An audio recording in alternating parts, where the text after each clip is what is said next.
በቃ እቺ ሴትዮዋ በቃላት። ጸበል የሚወስዳት ቤተ ክርስቲያን የሚወስዳት በሃይማኖቷ ቸርች የሚወስዳት ሰው ይጥፋ። ዛሬ ደግሞ በቁምጣና በሸሚዝ ነው የመጣችው። እንግዲህ እኔ ይህንን የማውቀው ማለት ነው ከቀሚስ በታች እንደሚለበስ ነው የማውቀው ይሄንን ማለት ነው። እና ብቻውን ነው ለብሳ የመጣችው እያበደች። እንዴት ነው የሚያረጋት ግን? ቤተሰብ አላት?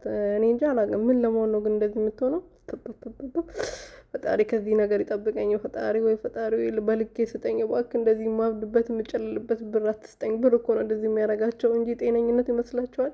ሰው ጤነኛ ሆኖ እንዴት እንደዚህ ሊሆን ይችላል? እንዴት ልጅ የላትም፣ ቤተሰብ የላትም፣ ጓደኛ እህት የላትም የሚመክራት በዚህ እድሜዋ? ይቺ አሁን ስንት አመቷ ነው? የምር እንዴት እንደማይረጋት በስመ አብ ወወልድ አምላክ።